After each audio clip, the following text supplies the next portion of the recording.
તમોગુણી આદમી કા સ્વભાવ હોતા है कि મારું તે મારા છોકરાઓનું અથવા મારું તે મારા બાપનું તારામાં મારો ભાગ। मैं किसी को मान न दूं लेकिन मेरे को सब मान दे। तमोगुणी ऐसा चाहता है। रजोगुणी कहता कि આપણે માન આપીએ તો આપણને માન આપે, આપણે લગ્નમાં આને બોલાવીએ આમને બોલાવીએ તો એમના છોકરાના લગ્ન થાય ને મોટી પાર્ટી છે ને આપણે જવાનું મળે એટલે આપણે બી એમની હારે બેસવાનું તો મળે ને।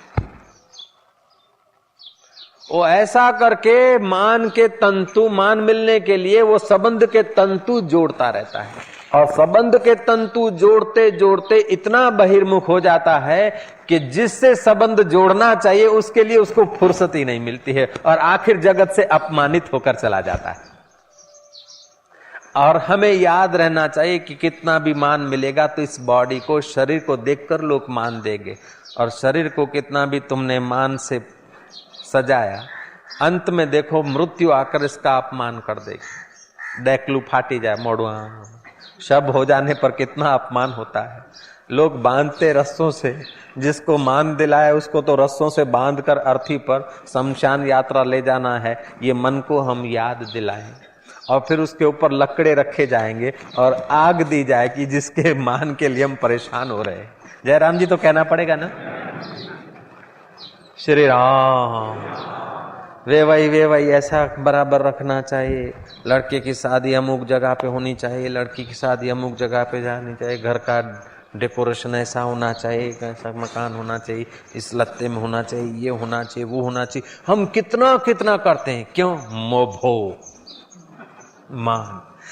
उससे आधा अगर परमात्मा पाने के लिए कोशिश की जाए तो महाराज ये ब्रह्म विद्या ऐसी है कि ठिंगने शरीर में, टेढ़ी टांगों में और काले चेहरे में अगर ब्रह्म विद्या आती है तो महाराज बड़े बड़े विशाल बाहु, विशाल काय, विशाल राज्य के मालिक जनक जैसे भी उनके चरणों में नतमस्तक हो जाते हैं और साधु संत भी उनके गीत गाते रहते हैं। ये ब्रह्म विद्या ऐसी है, अध्यात्म विद्या। अष्टावक्र मुनि शरीर में 8 बांक थे, काली काया, टेढ़ा मेढ़ा शरीर, ठिंगना शरीर, 12 वर्ष की उम्र, लेकिन ब्रह्म विद्या है तो सुशोभनीय है। मजे की बात है कि लोग अपना ड्राइंग रूम गंदा रखना नहीं चाहते, अपना बाथरूम गंदा रखना नहीं चाहते, रसोड़ा गंदा रखना नहीं चाहते, लेकिन इन इच्छाओं वासनाओं से अंतःकरण गंदा हो रहा है उसका ख्याल भी नहीं करते। कितने समझदार लोग। ओम ओम ओम ओम ओम ओम। तो तीसरा शिष्य का, साधक का, जिज्ञासु का तीसरा सद्गुण है, पहला सद्गुण है मान से दूर भागना, दूसरा सद्गुण है मत्सर से, ईर्ष्या से दूर भागना, तीसरा है अपने कार्य में दक्ष रहे। हाँ सबकी करना, लेकिन गली अपनी नहीं करना चाहिए। जैसे लोभी ग्राहक से हाँ करेगा, साहब से हाँ करेगा, हूं करेगा, लेकिन कुछ भी पैसे की बचत होती है कि नहीं? घुमा फिरा के उसका होता है कि मनी मैक्स मेयर गो, दाम बनाए काम।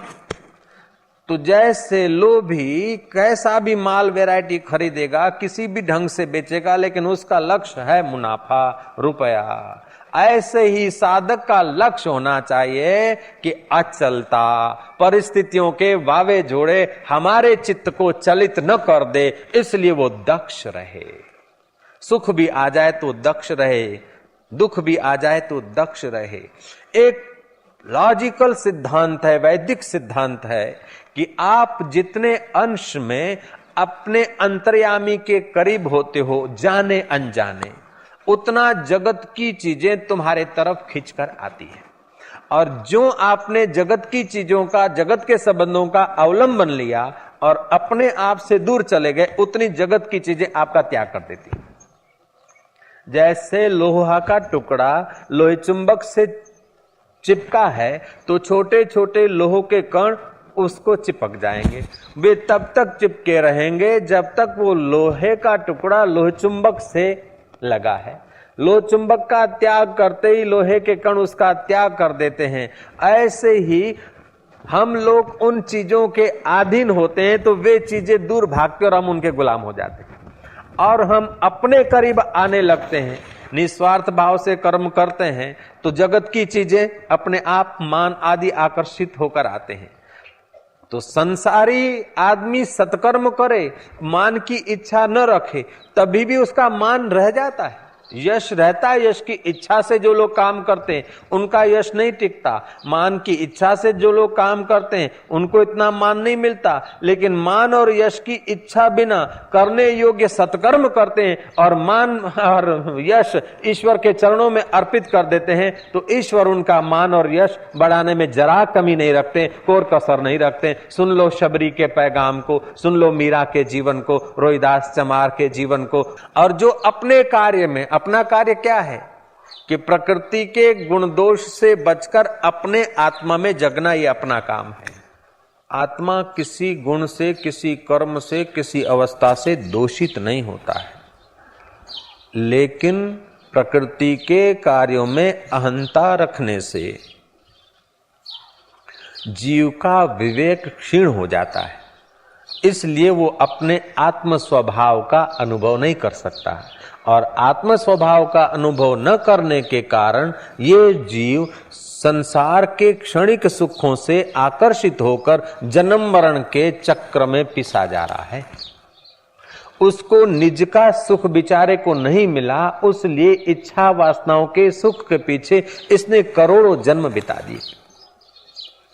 है तो इतना सुख स्वरूप, इतना शांत स्वरूप, इतना आनंद स्वरूप है कि उसका वर्णन नहीं किया जा सकता, लेकिन उसको अपना स्वभाव का पता नहीं चला।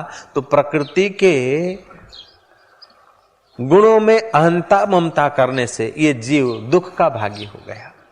तो अपने कार्य में दक्ष, जो सत्संग आदि सुनकर, गुरुओं के वचन सुनकर अगर दक्ष रहता है तो दुख आया उसको देखा, सुख आया उसको देखा, मान आया उसको देखा, अपमान आया उसको देखा, तो अब आने जाने वाले चीजों को देखा अथवा मन में जो विचार आया उसको देखा। तो मन के विचारों को देखने से, प्राणों की रिधम को देखने से, शरीर की तंदुरुस्तियां बीमारी को देखने से, तो जो अपने तन को, मन को, प्राणों को देखने की कला सीख गया, उस कला में जो दक्ष हो गया वो दूसरे के शरीर को समझ जाएगा, दूसरे के प्राणों को समझ जाएगा, दूसरे के मन को समझ जाएगा, अंतर्यामी हो जाएगा।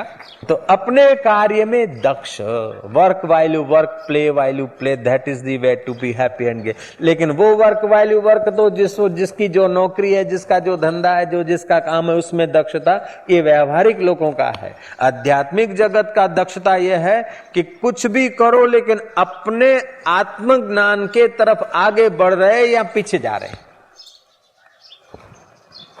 कर्मों को इतना न बढ़ाओ कि आत्मचिंतन का समय ही न मिले।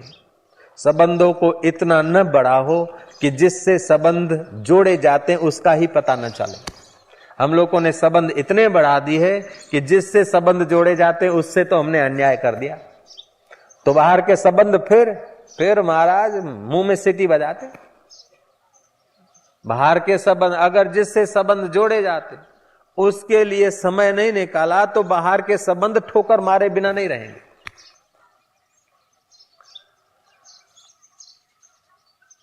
एकनाथ जी महाराज कहते हैं कि रात्रि के पहले पहर और आखिरी पहर आत्मचिंतन के लिए समय निकालना चाहिए। कार्य के प्रारंभ में और कार्य के अंत में आत्मविचार करना चाहिए। वो आदमी दक्ष है। इच्छा उठे उसके पहले प्रश्नवाचक रखे और इच्छा पूरी हो जाए उसके बाद प्रश्नवाचक रखे। वो आदमी दक्ष है। तो इच्छा जो हुई, प्रश्न करे कि इस इच्छा से आखिर क्या। तो इच्छा की गुलामी नहीं होगी, इच्छा में पकड़ नहीं होगी, इच्छित पदार्थ अपने आप हाजिर हो जाएगा। एकदम टेक्निक बता रहा हूं, सिद्धियों की, चमत्कार की, अनायास सफल होने की। जब तक आप इच्छा के गुलाम हैं तब तक इच्छित पदार्थ नहीं आता।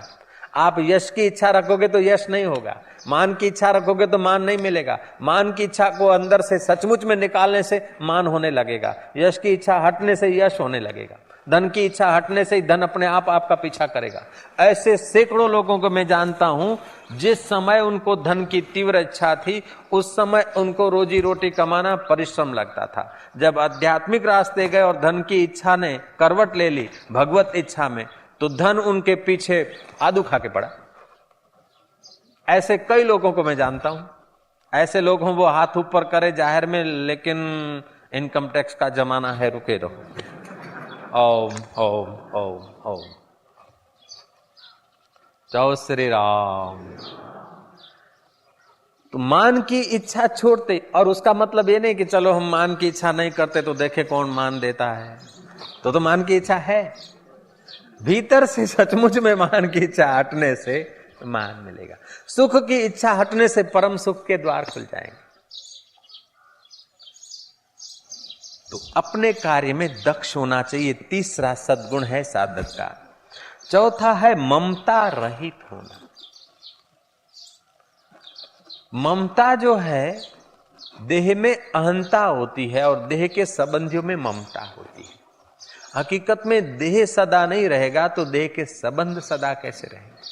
लेकिन जो देह को सदा रखना चाहता है या देह के संबंधों को संभालना चाहता है, उसको संबंधों के तरफ से दुख उठाना पड़ता है, संबंधों के तरफ से अपमान होता है। और जो जितना संबंधों के पीछे ममता रखता है, उतने ही उसके कुटुंबी, उसके पुत्र, उसके परिवार वाले उसको दुख के दिन लाके दिखा देते हैं। और ममता नहीं होगी तो महाराज संबंधों से उतना दुख नहीं होगा जितना ममता वाले को होता है। तो ममता बढ़े नहीं, इस बात में भी उसकी कुशलता होनी चाहिए, दक्षता होना चाहिए। चौथा सद्गुण है कि गुरु में दृढ़ प्रीति वाला होना चाहिए।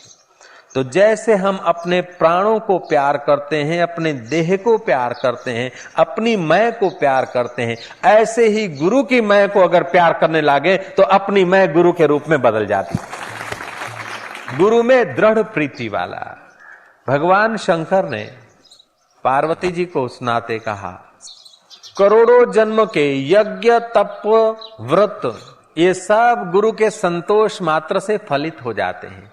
जो ब्रह्मवेता गुरु हैं, जो आत्मरामी महापुरुष हैं, उनको कैसे संतुष्ट किया जाए, उनको कैसे प्रसन्न किया जाए और उनमें दृढ़ प्रीति वाला हो।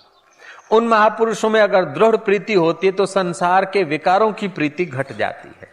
ब्रह्मवेताओं में प्रेम हो जाए या भगवान में प्रेम हो जाए तो संसार के तमाम परिश्रम वायात विकारों में जाने वाली जो शक्ति समय है वो बच जाती है। दूसरी एक बात हम समझ लें कि जो प्रेम को समझे बिना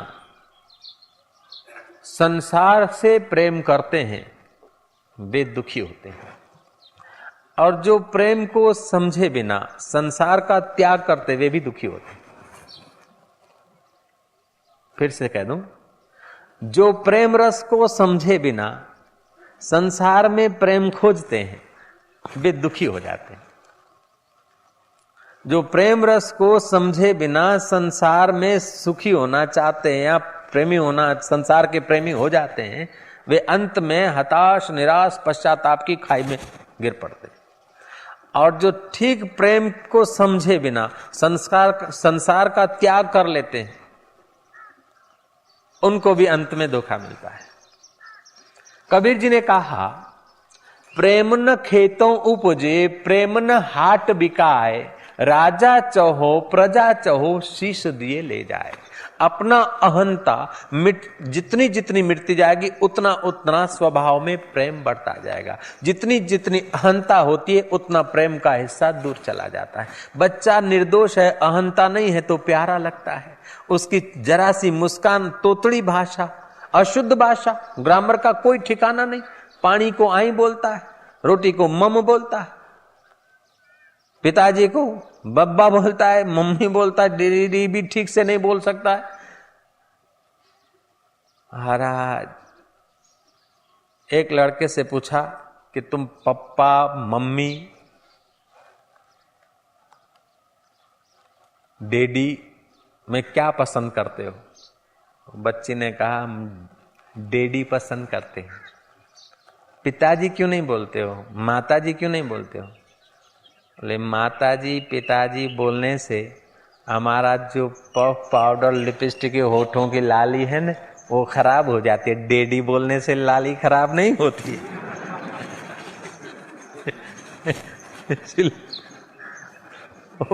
बिरला और टाटा वाले कहीं कोई महफिल थी बैठे, तो बिरला वाले, मैंने सुनी है ये घटना, फिर विनोदी होगा टुचका जो भी हो। बिरला वाले ने कहा कि देखो, मैंने लाखों रुपए धर्मादा का 10वां धर्मादा करता हूं, लेकिन वो धर्मादा तो करता हूं लेकिन अपनी फर्मों का अपना कुल का नाम आबाद करने में लगाता हूं।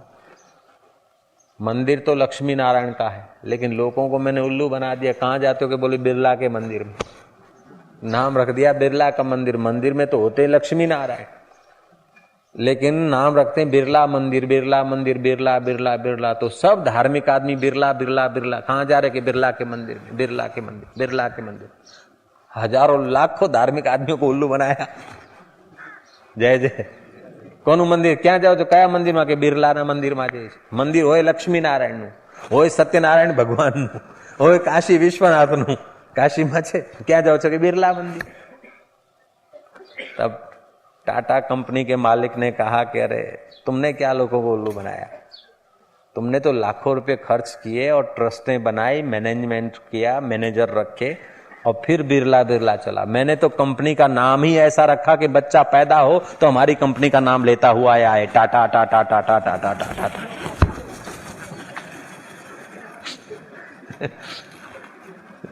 लेकिन साधक ये बातें सुन ले, थोड़ा हंस भी ले, लेकिन दक्ष रहे कि आखिर ये मनोरंजन है, ये दक्षता है। जयराम जी। मन की विश्रांति कुछ और चीज है। महाराज, चौथा सद्गुण है ममता रहित होना, और 5वां सद्गुण है गुरु में दृढ़ प्रीति वाला होना। ईश्वर में जितनी प्रीति है, ईश्वर में प्रीति करने से आदमी के मन के मैल दूर होते हैं, अंतःकरण शुद्ध होता है। और गुरु में प्रीति करने से, विचार सागर का सिद्धांत बताता हूं, गुरु में प्रीति करने से मन का मैल तो दूर होता है, लेकिन गुरु तो सामने होते हैं तो उनका उपदेश भी जल्दी असर करता, तो अज्ञान भी दूर होता है। यही बात भागवतकार ने 11वें स्कंद के 84 अध्याय के 12वें और 13वें श्लोक में कही।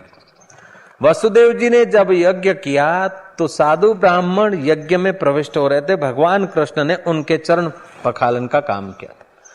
चरण प्रक्षालन करते करते एक ऐसे त्रिकाल ज्ञानी संत आए जिन्होंने कहा कि कन्हैया, ये सब अंगड़ाइयां तू छोड़, नहीं तो मैं तुम्हारा रहस्य खोल दूंगा। श्री कृष्ण बोलते, पग मने धोवा दो, तुम पैर धो के क्या लोगे। श्री कृष्ण कहते हैं कि निष्कपट 50 वर्ष की निष्कपट भक्ति से अंतःकरण का अज्ञान दूर नहीं होता है। पाप तो दूर होते हैं, लेकिन ईश्वर और अपने बीच की दूरी दूर नहीं होती। निष्कपट भक्ति, 50 वर्ष की निष्कपट भक्ति से हृदय का अज्ञान दूर नहीं होता, लेकिन तुम्हारे जैसे ब्रह्मवेताओं की एक मुहूर्त की सेवा से हृदय का अज्ञान दूर हो सकता है। उसलिए आप मुझे चरण धोने दो।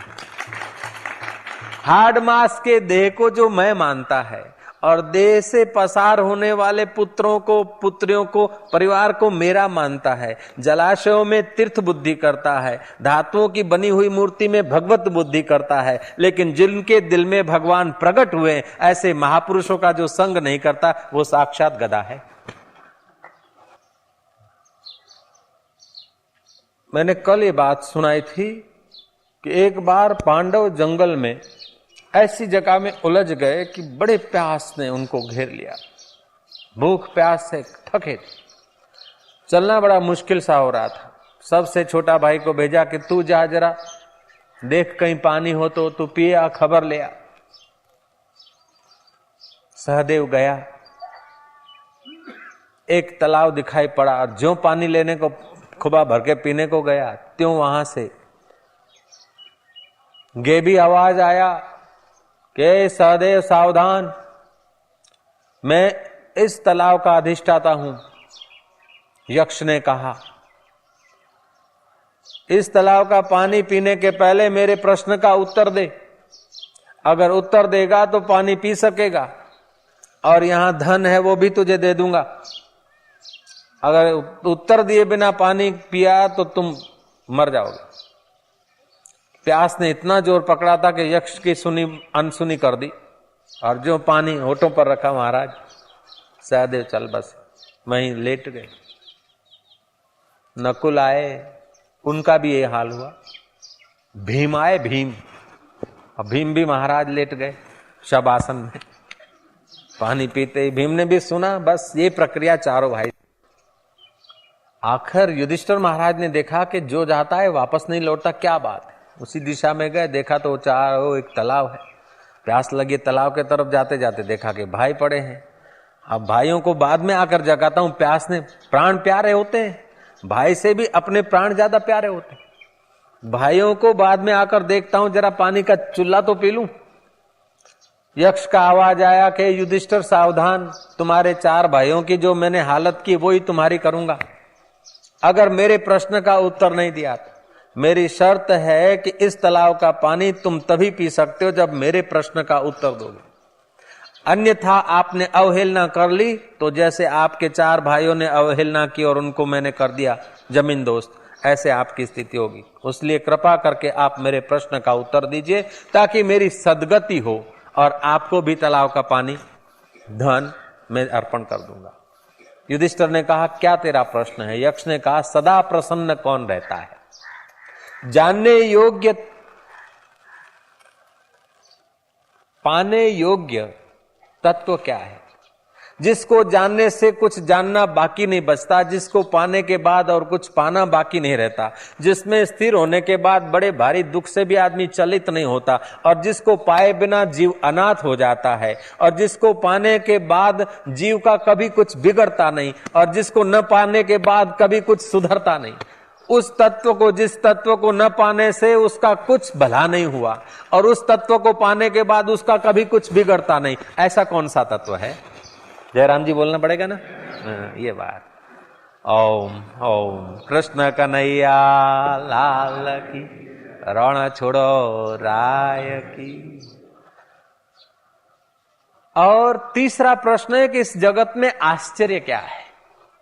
सबसे बड़ा आश्चर्य। युधिष्ठिर ने कहा, जो 2 दिन में 4 दिन में सब्जी रोटी खा सकता लेकिन देना नहीं करता हो, कर्ज अपने ऊपर नहीं चढ़ाता, जो किसी भी कर्ज से नहीं दबा है वो सदा प्रसन्न रहता है।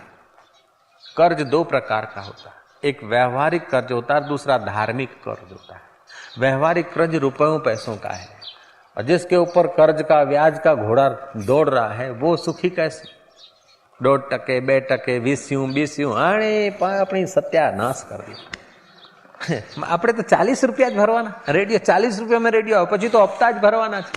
અરે પણ 3 ગણા પૈસા જાય છે, એ તો ઉપલો માળ વાપર, જરા તો દક્ષ થા લ્યા કે આપણે ટીવીમાં ફક્ત 300 ભરીએ ને ટીવી મળી જાય, લ્યો 1000 રૂપિયા આપીને ટીવી મળી જાય, પછી તો કે હપ્તા હપ્તા હપ્તા, પણ 2.5 ગણા પૈસા જાય છે, એ તો વિચાર કર લે। व्यवहार में दक्ष नहीं, भोग की सामग्री उधार लेकर भोगों की सामग्री लाना घर में, ये कितना उपले माड़ का अपमान। हफ्तों से विलास की वस्तुएं, भोग की वस्तुएं घर में ले आना, ये कितनी बेवकूफी। खैर आप लोग तो ऐसे नहीं होंगे। श्री राम। ओम। टीवी के हफ्ते थी, पंखो हफ्ते थी, रेडियो हफ्ते थी लाए, कई नहीं, थोड़ा पैसा आपे પછી થોડા થોડા કરીને બધા નીકળી જાય, પણ ઉપલો માળે નીકળી ગયો સમજો। तो जिसके माथे कोई देवा नहीं है वो प्रसन्न रहता है। देव કરીને જમણવાર કરે, દેવ કરીને લગ્નમાં ભપકો કરે, સમજી લેવું કે દક્ષ નથી, वो सेल्फ हिप्नोटाइज हो गया और लोगों के द्वारा भी हिप्नोटिज्म हो गया उस पर। अरे लड़के की शादी, अरे तुम्हारे बच्चा हुआ क्या? अरे भाई बच्चा हुआ तो क्या करें, महंगाई का जमाना है, धाम धूम नहीं करते। लड़के की शादी है कि बस ऐसे ही कर लिया, लड़की की शादी है कि आपने नवो चीलो पाड़ियो, ऐसा करके काम कर लेना चाहिए। ज्यादा कर्जा करके अपने को मुसीबत में नहीं डालना चाहिए। रूखी भली सूखी भली सारी से संताप, जो चाहेगा चौपड़ी तो बहुत करेगा पाप। ऐसे लोगों को जानता हूं कि जो गहने गांठे ब्याज पर रख देते हैं, 2 टके, 2.5 टके, 3 टके, और महाराज शादी विवाह जरा भपके से करते। ये मान की इच्छा है उसीलिए ना। और फिर क्या मिलता है?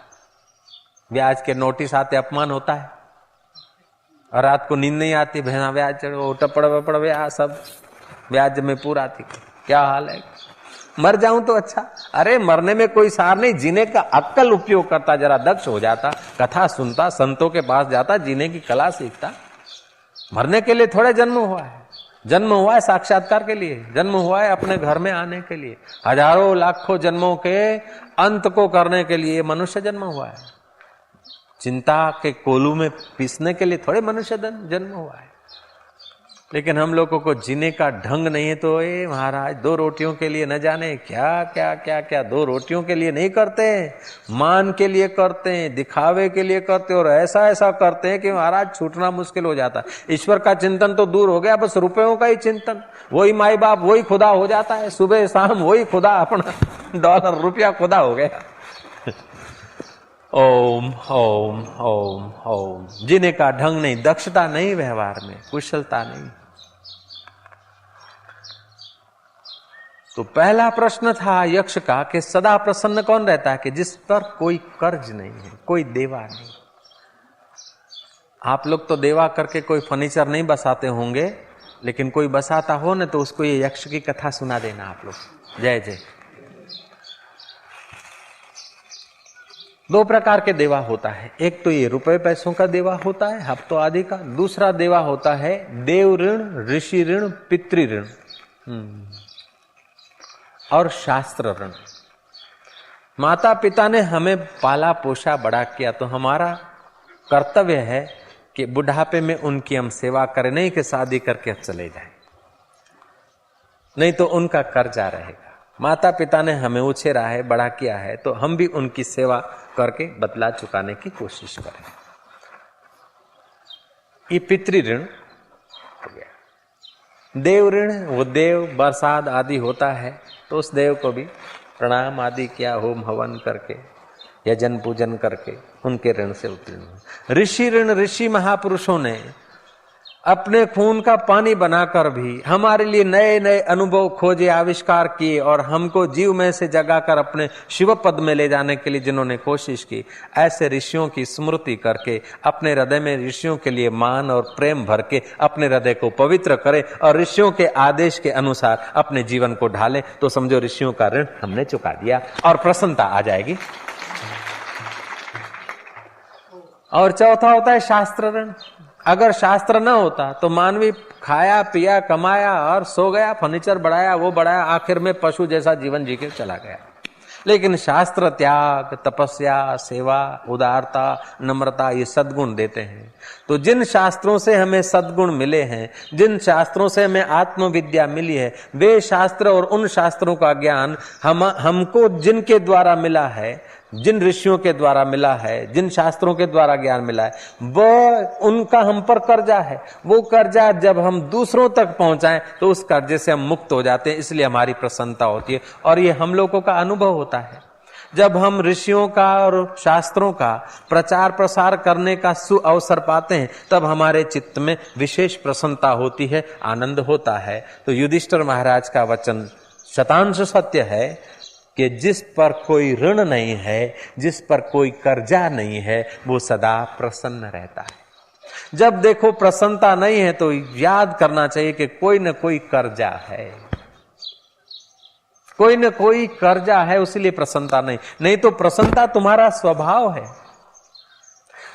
श्वेतपना ये कपड़े का स्वभाव है, और कपड़ा मैला लगा है नहीं तो कुछ न कुछ गंदगी इसको चौट गई है। गंदगी चौट गई तो छपछपा दो, धो लो। जब प्रसन्नता से आप अपने को खाली पाएं तो देख लेना कि कोई न कोई कर्जा है।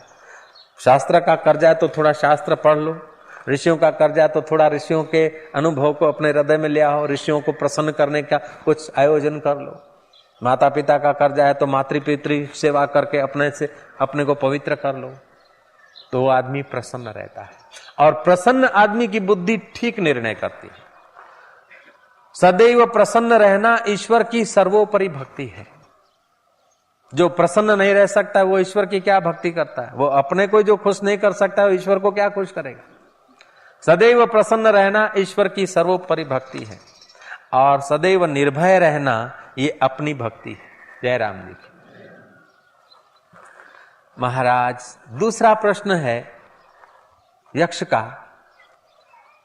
कि पाने योग्य पद क्या है जिसको पाने के बाद कुछ पाना बचता नहीं, जिसको जानने के बाद कुछ जानना बचता नहीं और जिसमें स्थिर होने के बाद बड़े भारी दुख से भी आदमी चलायमान नहीं होता है, ऐसा कौन सा तत्व है? युधिष्ठिर महाराज ने कहा जो सदा प्राप्त है,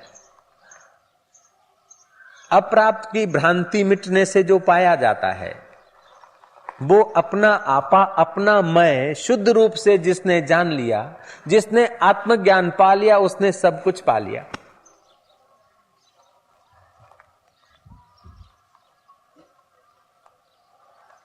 और जो आत्मदेव में स्थित हो गया वो बड़े भारी दुख से भी चलायमान नहीं होता है।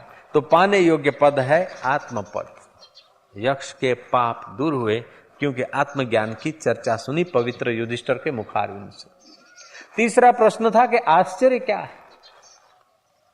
युधिष्ठिर ने कहा अहर्न्यानि भूतानि गच्छन्ति यम मंदिरम।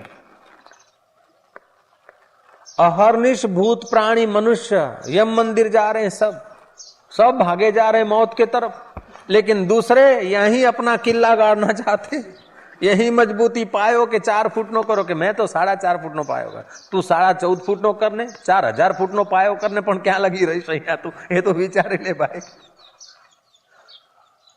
अहर्निश मनुष्य मृत्यु के द्वार पर जा रहे हैं। इस समय 2:25 हुए हैं दोपहर के। भर बपोरे आपरू जामे जय जय, क्योंकि आसोद सुद 2 दिवस संबत 20-21 मध्याह्न 2:30 बजे। अपने प्रारब्ध में मध्याह्न 2:30 बजे का ही कुछ, हर उत्सव हर सत्संग वैसे ही जमता है। जय श्री कृष्ण। तो अभी 2:25 हुए हैं। इस समय अहमदाबाद के तमाम शमशानों में मुर्दे जलते होंगे, नहीं होंगे? खाली होगा कोई? सब खाली होंगे शमशान। कहीं ना कहीं कोई जलता होगा तो कोई जलकर पूरा हुआ होगा तो कोई नया आया होगा, प्रोसेस चालू ही होगा। चाहे केलिको का शमशान हो, चाहे वाड़ीलाल का हो, चाहे और जगह, कुछ न कुछ होता ही होगा। तो अभी जो शव जल रहे हैं अथवा जलकर समाप्त हो रहे हैं अथवा जलने को पड़े हैं लाइन में, उनको कल 2:25 पर यह पता नहीं होगा कि आज की हमारी हालत होगी। गई काले 2:30 વાગે એમને ખબર હશે કે અમે અર્થીમાં બંધાઈ અને શમશાન યાત્રા કરીશું ને હળગાવવામાં આવશે અમારા બોડી, એમને ખબર હશે। अभी जो मुर्दे जलने की लाइन में पड़े हैं अथवा जल रहे हैं या जल के समाप्त हो रहे हैं, क्या कल 2:30 बजे उनको पता था? एकदम साफ विचार। अच्छा, तो आज जो घूम रहे, कोई गाड़ी में, कोई मोटर में, कोई बेंच में, कोई प्लानिंग में, कोई कुछ, और कल उनका भी होगा कि नहीं होगा? जो कल इस समय वहां आने वाले हैं उनको आज पता है क्या? जय राम जी की। और फिर भी कैसा, आहा, देखते हैं कि शरीर का कोई भरोसा नहीं। गाड़ी उठने का तो टाइम होता है, हवाई जहाज चलने का तो टाइम होता है, बस चलने का टाइम होता है, प्लेटफॉर्म होता है, स्टैंड होता है, लेकिन इस देह का कोई स्टैंड नहीं, कोई प्लेटफॉर्म नहीं, कोई टाइम नहीं, कब कहां से चल दे कोई पता नहीं। सूरत में एक सज्जन अपने साधक के पास आए कि बोले मेरे को पहचानते हो? अरे हाँ, तो फलाना मल है कि हाँ। अरे यार लो, ये कंकोत्री, मेरी बेटी की शादी है, कंकोत्री दे दी। दूसरों को कंकोत्री दे रहा कि मेरी बेटी की शादी पे आना आना, बाकी की कंकोत्री लिख रहा था। कईयों को बुलाया कि आना आना आना, मेरे घर आना, मेरे घर आना। वे बुलावे की कंकोत्री देते देते, कंकोत्री पर नाम लिखते लिखते ऐसा चला गया कि फिर वहीं रहा। कंकोत्री लगता लगता दूसरों को तो दावत दे रहा है कि आना आना, और खुद लिखते लिखते राम बोलो भाई राम हो गया। कंकोत्री पर नाम लिखते लिखते चल दिया। ये आश्चर्य। अरे भैया, ऐसे भी कई हो गए हो। फिर भी ऐसी घटना देखकर दूसरे लोग यहीं अपने पैर पक्का करना चाहते हैं, यहीं जमाना चाहते हैं। इससे बड़ा आश्चर्य क्या हो सकता है। श्री राम। यक्ष ने जब ये ब्रह्म विद्या संबंधी विचार सुने, यक्ष के कल्मश दूर हो गए, उसके पाप दूर हो गए। आत्मज्ञान सुनने से उसकी अविद्या दूर हुई, कुछ उसके जो श्राप थे वो निवृत्त हुए और आकाश से विमान आए। महाभारत की कथा है। यक्ष की सद्गति हुई। युधिष्ठिर महाराज को कहा कि यहाँ अढड़क धन पड़ा है। कई जन्मों में धन में लोभ था, धन कमा कमा कर संग्रह करने की आदत थी, तो जो गड़ा हुआ धन है वहीं मेरी आत्मा आई, लेकिन गड़े हुए धन से भी मुझे लाभ नहीं हुआ। तुम्हारे हृदय में छुपा हुआ ज्ञान जब मेरे कानों तक हुआ आया, तब मेरे को लाभ हुआ, और इसलिए मैं ये धन आपके चरणों में अर्पित कर रही हूं। हम सोचते कि रुपए बढ़ाने से, धन बढ़ाने से, सत्ता बढ़ाने से, मकान बढ़ाने से लाभ होता है। ये बिल्कुल हमारी अदक्षता है। अपनी आत्मकार वृत्ति बढ़ाने से ही लाभ होता है, दूसरा लाभ का कोई सचोट रास्ता नहीं।